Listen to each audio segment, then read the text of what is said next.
გამარჯობათ მეგობრებო, როგორც ყოველთვის ყველას გისურვებთ ბედნიერებას, სიხარულს და კარგ განწყობას.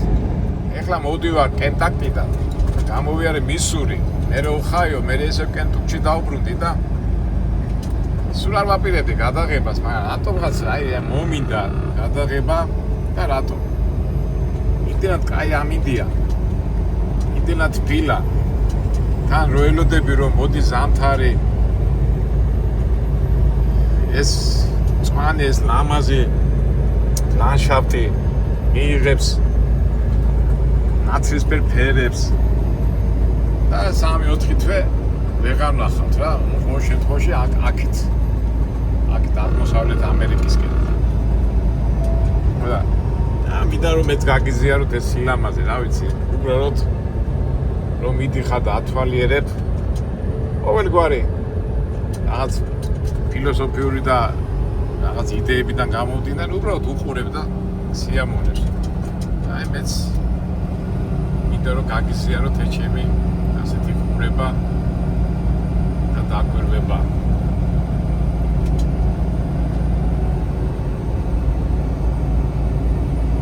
ძალიან დიდია ამერიკა, ძალიან დიდი. ძალიან ბევრი მიწები, ასე თქვა, აუთვისებელია. საკუთრებით აი სოფლის მეურნეობის კუთხიდან რო შეხედო. აი მოდი, ჩადე ფული და იმუშავე რამდენიც გინდა. ყველანაირი პირობებს გაძლევენ, არის შტატები, რომლებიც 10-15 წელი აი ასე მოგცემენ მიწას, მოგცემენ აი ეს ვაგონჩიკის სახლებს რო ვეძახით, ისეთ სახლს. დაგეხმარებიან ტექნიკაში, დაგეხმარებიან თანამედროვე წამლებში, შეწამლაში, ამის და მაგვარებში და გეტყვიან, აი მიდი ამუშავე და თქვა 5 წელი, 10 წელი ანუ მოლაპარაკებაზეა გადასახაც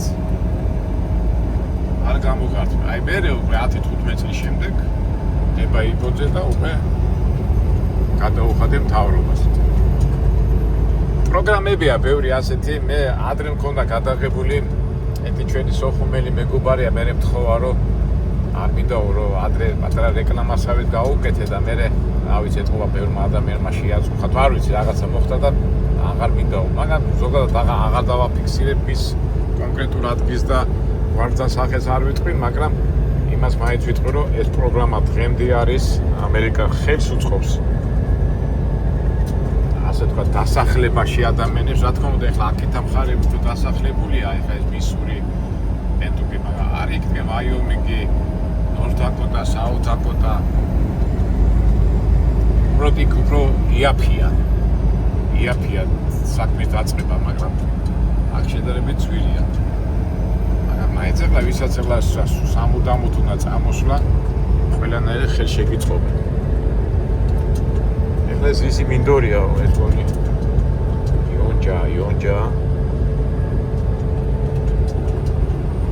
იონჯა მოგეხსენებათ ძროხებისთვის კაი საქმეა. ნუ კაი ეს ბიზნესი მაინც ბიზნესზე გადავედი, ბუნებიდან დავიწყე და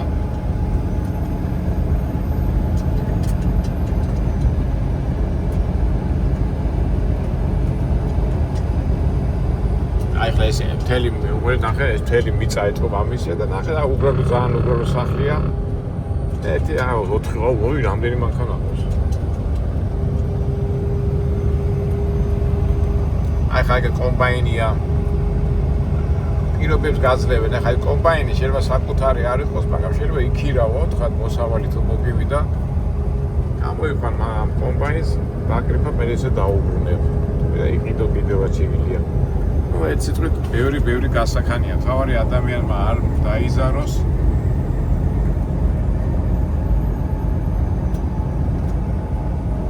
ისე სხვათა შორის მაინც ადამიანი რა არის, რა მაინც უფრო სოფლას არ ეტანება, უფრო მიდიან ქალაქში, დიდ ქალაქებში.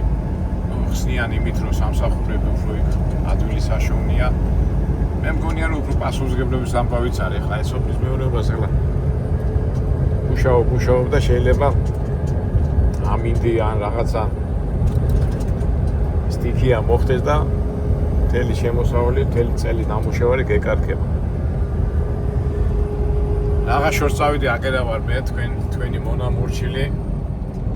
წეს ველოდებოდით უკვე ხეხის უკვე მე-4 მე-5 წელზე მქონდა გაზრდილი და აპრილში ისეთი მოყინა რომ მთელი ყველაფერი გააფუჭა და მთელი გორის რაიონმა იზარალა და მეც რა თქმა უნდა მათ შორის.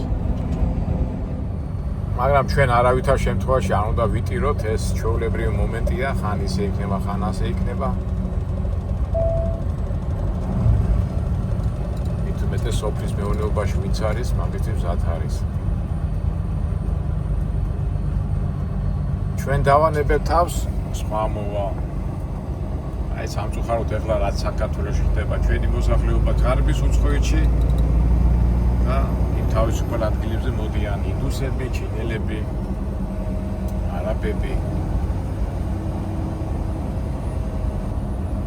ძალიან სერიოზული თემა, ამ თემაზე ალბათ მე ჩვენ ვილაპარაკებთ, ცოტა მოვემზადები. როდ გული ვტკივა, რომ კი, სოფლის მეურნეობა არ არის ადვილი საქმე.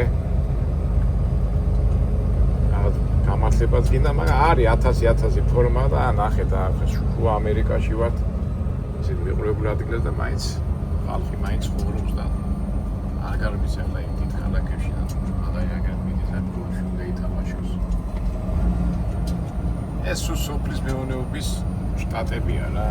ეს ადგილებია ნახე და ეს სახლია, იქით სახლია, არანაირი საწარმო, არანაირი ჩარლეს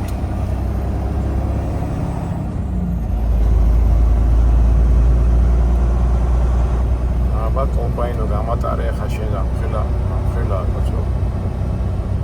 უკან მთელი ჩემს უკან მანქანები დადგნენ რიგში. ვერ მატარე ადგილი არ არის, აი ახლა გავძვრები აქ.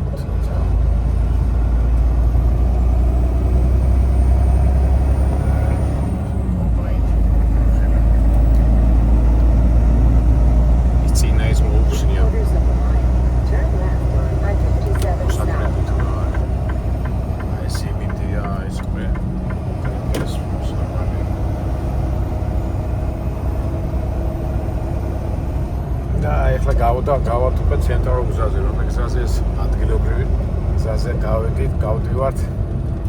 და ესე ლამაზი ადგილები გავიარე, ნეტავი თავიდან ჩამერთო ვიდეო.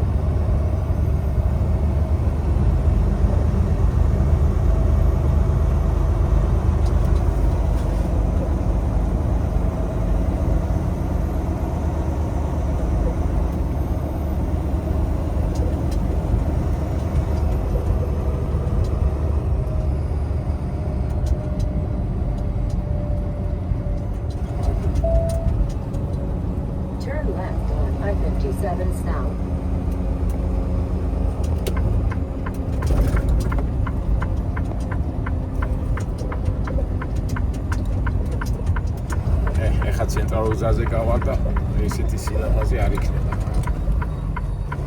შემდეგში დავითვალისწინოთ ეს.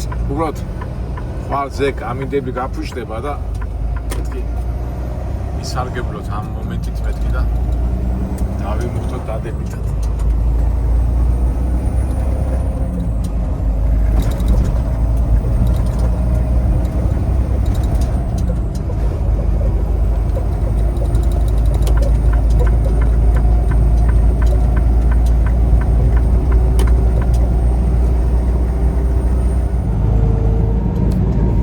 ვიდეო ცოტა პატარა რო არ გამოგივიდოს, რამდენიმე კითხვაზე გაგცემ პასუხს, მომივიდა კითხვები. მე ახლა ცოტა ისე გამომდის კითხვები მომივიდა, თითქოს მე დიდ აზრებს და იმებს ვაფრთხებ.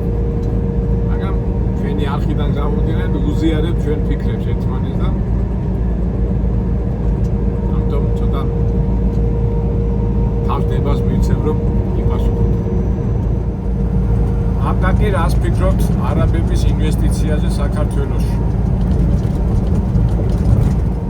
რა უნდა ვიფიქრო, მეგობრებო, ძალიან მძიმე თემაა. რა თქმა უნდა, ახლა ის გლობალური მოძრაობა რაც ხდება, ეკონომიკა, ბიზნესი ისეთი რაღაცაა, ეს თავისთავად ცუდი არ არის. მაგრამ ინვესტიციასაც გააჩნია რა. ეხლა რა თუნდა თეთრზე შავივით ჩანს, არაბი მოდის ადრე თუ მოდიოდა იარაღით, მოდიოდა ობით, ეხლა მოდის ფულით. არც ამალავე. აი თვითონ ეს ახლა უარი პროექტები აქვს, მთელი 1000 პროექტები აქვს. იცით თვითონ ახლა დღესაც უყურებთ იმედში და მე სხვადასხვა ტელევიზიებში ისეთ ულტრა თანამედროვე შენობებს ავაშენებთ, ისეთ ულტრა აპარტამენტებს ავაშენებთ და დავპატიჟებთ ხალხმა უნდა იყიდოს ეს სახლები, ვისაც უნდა იცხოვროს, ვისაც მოსწონს საქართველოს იცხოვროს, განვითარდეს, გამრავლდეს და თვალი მიუწყინავდა არავს. მე ხა იმას კი არა ვარ ქსენოფობია და რაღაცა, მაგრამ ვის უნდა მიიღიდო ეს აპარტამენტები და რომელიც ის რაღაც ამოდინე სიტყვაზე გონი ახლა 6 მილიარდი რო ჩადებ იმას ფული ხომ გამოიღო და ვინ იყიდეს ადგილობრივი იყიდეს ქართველი რომელიც ხედავ ამ მუშაობდა იმას უკმაფულს ეძებს რომ რაღაცა ოჯახი გამოყენოს რა თქმა უნდა იყიდეს ისე თავისი არაბი ან იქით ამხარე მე იმას კი ავიძახება ვინ წამოვა ახლა აკითხე ვინც აშენებს იმაზე გათვლა ხო აქვს რომ უნდა გააკეთოს და არაბს ეუბნება რომ იქით მუსულმანურ ქვეყნებში იქიდან არაბებს თუ ხარ დამპობები სიცხეა შეუძლებელია ცხოვრება და ფული აქვს და მით უმეტეს ახლა ნავთობის მარაგებიც უთავდება და ბარემ დავაბანდოთ მოვა იყიდეს იმ სახლს მაგაზე გახდება იქ შვილი ეყოლება შვილი განათლებას მიიღეს და გააგდებ თუ რასიზა რა არის გამოსავალი არაფერი თავიდანვე ესეთი ის უნდა ჩადო რომ ჩვენი ჩინოვნიკებს რომ მოყავთ ეს არაბები რაღაცა უხარიათ რაღაც 1-2-5 წელი რაღაც იასნია რომ ფულს იდებენ და ამ პროექტის არაბი დებილი ხო არ არის აქ ჩადოს ეს ფული და იმ არაბმა იცის რომ მაგას გონია რომ კაი საქმეს აკეთა მაგრამ რა თქმა უნდა არ გონია რომ ადგილობრივი მოსახლეობა წინააღმდეგობას გააუწევს მე ძალიან მადარდეს მაგ თემა გურახილად გითხრათ იმიტომ რომ ეს საქართველოს სისხლი და ომით არის გადარჩენილი და ეხლა ფულით მოდის ეხლა ფული არ აქვს ხო ესე იგი ადგილობრივი მოსახლეობა წინააღმდეგობას გააგიწევს უბრალოდ მე რა არის ის ეხლა ჩვენი ჩინოვნიკები ერთჯერად ფულს აიღებს და მე თავი შვის და რაღაცებს იყიდეს და რაღაცა მაგრამ ხაიდე დღეზე რატო არ ფიქრობ ნუ კაი ამაზე ბევრჯერ ლაპარაკობ მაგრამ საქმე იმაშია რომ ეს ყველამ უნდა იცოდეს ნებისმიერ საქართველოს მოქალაქემ რა გველოდება რა მომავალი ელოდება საქართველოს და არა მარტო ერთდღიანი და იმაზე უნდა იფიქროს და აი ეს ევროპა არ ვიცი ძალიან სერიოზული თემაა და მე პირადად ვამბობ რომ მეც შეძლებს დაგვარად ყველას ვეთქვი რა საშიშროება ესა რა გველოდება და რა მოყვება ყველაფერ ამას თუ თავის დროზე არ მოახდინეთ რეაქცია და გასაქანი მივეცეთ ამ გასაქანი ძალიან ძნელი ადვილი არ არის ახლა წამოვიდნენ შენ შევადე სამყაროში ფული წვითავს ყველაფერს და ახლა მიდი შენ გაკაკ 10000 20000 და ეგერ მოდის 2 მილიონიანი ტიპი და 20 მილიონი რო აქვს და შესყიდვები და არ ვიცი თუ ერთ სიტყვით გამოსავალი საკმაოდ რთული მე არ მინდა ვთქვა რომ ტრაგიკული სიტუაცია გამოსწორებადია მაგრამ თუ არ ვიმოქმედეთ და უბრალოდ პირველი რიგში ყველამ უნდა ვიცოდეთ რა გველოდება ამიტომ მე იმას გავიზარდა თავში ჩაარტყი და მოარტყი მაგრამ თავრობა უნდა აიძულო რომ ასეთ რაღაცები არ გააკეთოს და ინვესტიციას რო იძახის აბა ინვესტიცია გიდა აბა ინვესტიცია არ გიდა მინდა როგორ არ გიდა მაგრამ რის ხარჯზე რომ ჩვენი შვილები და შვილიშვილები სადღაც გაიწავიდნენ და ესენი ვიღაცები მოვიდნენ და აქ ასახდნენ და დიდი პრობლემაა მაგრამ ისე და ისე მეგობრებო გამოსავალი ყოველთვის არის სიმშვიდე სიწყნარე და რაციონალური მიდგომა პირველში ინფორმირება და საზოგადოებას მომზადება რომ კი მოდის თუნარი ხავი ამდენ დროს მინდა გაატარე პრობლემა არ არის მაგრამ შენ თუ აქ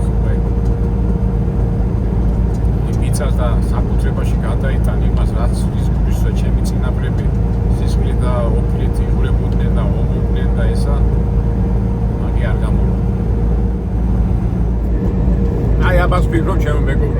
ვფიქრობ ალბათ მე მოქმედებაშიც გადავალთ, ხო?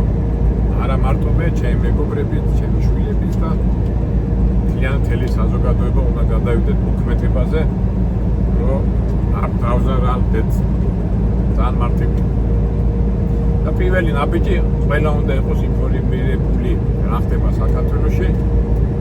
ინფორმირებული, იმიტომ რომ ბევრ რაღაცას გვიმალავენ. რა მოაწერეს ხელი, რა გაითვალისწინეს იმ ინვესტიციებში და აი ეს მარტო ზოგადი ლაპარაკია. მაგრამ ყველაფერი კარგად იქნება დარწმუნებული ვარ, იმიტომ რომ ჩვენ გვაქვს უნარი, ჩვენ გვაქვს გონება და ჩვენ ვიცით როგორ უნდა მოვიმოქმედოთ. აი ამ კითხვაზე აუცილებლად უნდა გავუწევ პასუხი. საქართველოს შანსი არ აქვს, იმდენად პატარა ქვეყანა ვართ, ზღვის გარეშე ვიღაცას უნდა მივეთმასნოთ და სხვისი ინტერესებიდან გამომდინარე ისინი დაგვეხმარებიან ჩვენი პრობლემის გადაჭრაში. ეხლა რომ დაფიქრდეთ, თითქოს მართალია, ხო? კი, პატარა ქვეყანა ვართ, უნდა გავითვალისწინოთ დიდი ქვეყნების და ასე ვთქვათ ლომების ინტერესები და ისინი, მაგრამ ეს იმას არ ნიშნავს, რომ ახლა პატარა ქვეყანა ხარ შენ იმას ვერ გაიტან. აი, რამდენი პატარა ქვეყანა, რომელიც ჩვენზე პატარა ტერიტორიულად, მაგრამ თავის ინტერესებს იცავს და გამოსდით. რა არის ამისთვის საჭირო? ჭკვიანური მენეჯმენტი, მართვა, განათლება, ცოდნა და ამ ცოდნაზე და განათლებაზე დამყარებული სწორი მენეჯმენტი, ასე ვთქვათ, მართვა.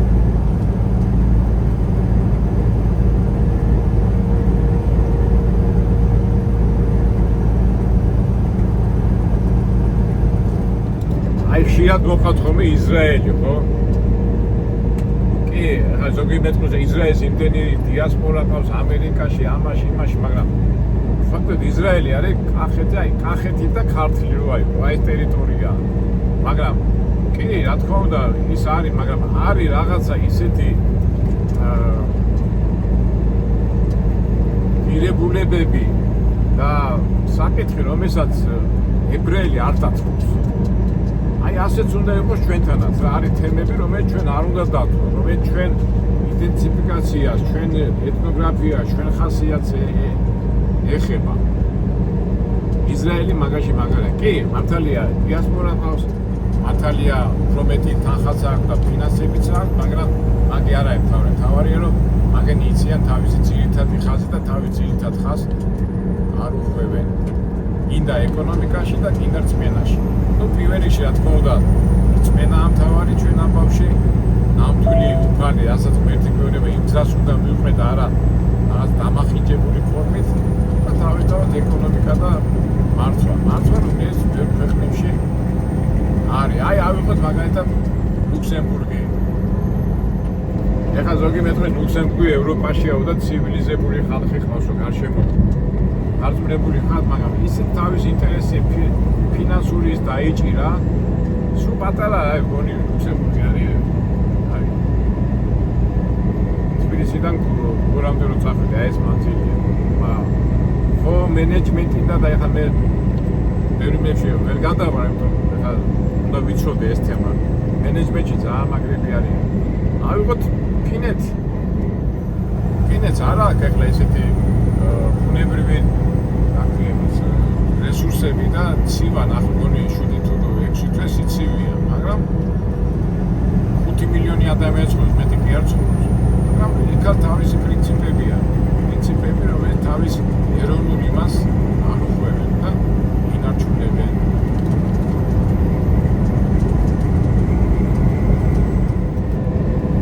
აიღეთ ურუგვაი 3 მილიონი და 4 მილიონი ადამიანს ხოს, მაგრამ ახსოვთ რა პრეზიდენტი ყავდა და უბრალოდ მანქანი დადიოდა და დაცვაც არ ყავდა და თავის ეკონომიკა ისე უყვარდა თავის ქვეყანა არ აკადრებდა რომ ზედმეტი გადაეხადა.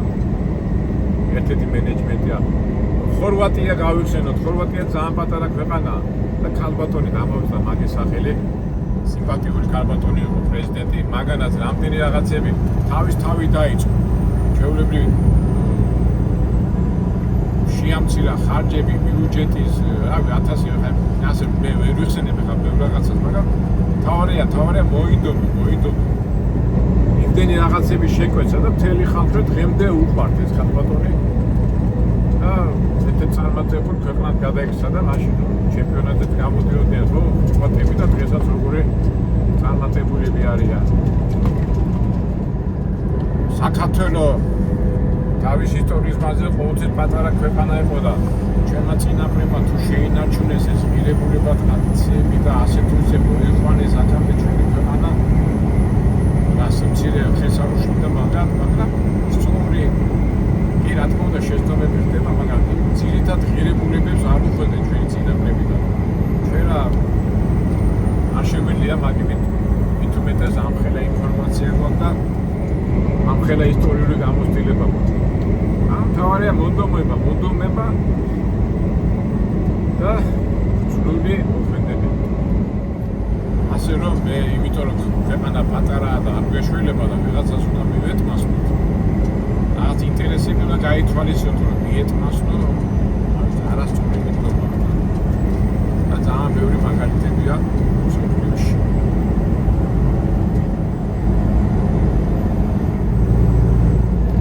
ზოგი მეტყვის, ადგინდა კაკო რა რაღაც ხაეში ლაპარაკობ, კონკრეტულად უნდა ილაპარაკო, კონკრეტულადაც ვილაპარაკებ, მეგობრებო. ამას უნდა ცოტა ამ ფორმატში ხა ძნელია, მაგრამ უნდა ჩაუждეთ, მაგალითები ავიღოთ და ჩვენ შემთხვევაში მეც აუცილებლად კონკრეტულად რაღაც გეგმებს და რაღაც მიმართულებებს გაგაცნობთ. ანდა მე რა უნდა გაგაცნოთ, უბრალოდ უნდა გადაშალოთ წიგნი, ინტერნეტი რაღაცა და ბევრი ვარიანტებია. თავარია ნება. აი ეს ნება ბევრი რაღაცა უშლის ხელს და უნდა ისე გავაკეთოთ, რომ ეს ნება მოქმედებაში გადავიდეს. ეს არის ერთ-ერთი ფორმა. დანარჩენად კონკრეტულად ალბათ მეც მოემზადები და წეღარაც კი ჩემი უბრალოდ გაგაცნო. ზოგი ახლა მავანი ალბათ გამოხდება და მეთქე მიდი რა შენ საქმეს მიხედე, მიდი დაატრიალე შენ რა გაკეთებული და რატო მეც მაქვს ბევრი რაღაცა გაკეთებული, მაგრამ ყოველ შემთხვევაში იმას ვერ მეტყვია რომ მე ჩემი რაღაცა პროექტები და აზრები არ განვახორციელებ. კი, ჩემ პატარა წრეში, ჩემ პატარა სივრცეში, მაგრამ ეკონომიურად რაღაცნაირად მეც მაქვს რაღაცა წვლილი მიღებული და რამდენიმე ადამიანი თუ 100 ადამიანი დასაქმებული იყო. თუ დიდი აზრები და ის გამომივა და გამომივა თუ არა და ყოველ შემთხვევაში ასე პიტაპი მითხრა რომ შეიძლება გაკეთებული ცხოვრებაში არა მგონია ვინმე ეს მომაძახებს. თუ მომაძახებს მაგალითიც მაქვს. ეს კითხვა ძალიან საინტერესოა. ბატონო აკაკი ყველაზე მეტად რისი გეშინიათ?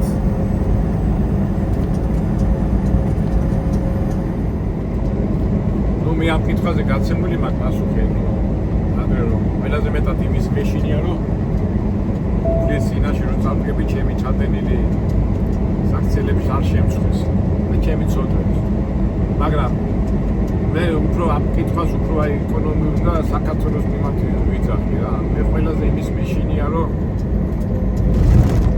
ჩვენი ერი აუნათლებელი არ იყოს რა. იმიტომ ყველა პრობლემა მოდის განათლებიდან. როცა განათლებას მიიღებ და იცი შენ ამ განათლებიდან გამომდინარე როგორ უნდა მოიქცე, მაშინ უკვე ქვეყანას ეშველება და თუ შენ ახლა სიაფანდი განათლება გაქვს და რაღაც დაფრინავ რაღაცებით ის არ არის განათლება. მე ვიძახი ნამდვილი ღირსეული განათლება. როცა განათლება იმ შენ ვერც მოგაწყვეტ, ვერც პოლიტიკაში მოწყობები, ვერც ეკონომიკაში, ვერც საწვრთნელებაში და განათლებული რო ხარ და ეს სწორი ანალიტიკური უნარი შეგიძლია ქვეყანას წაადგება და თუ არა გაგდა მაშინ მოგაწყვეტენ კიდევაც, გაგაცურებენ კიდევაც, გადაგაგდებენ კიდევაც და სრულწმენასაც გაყვებენ.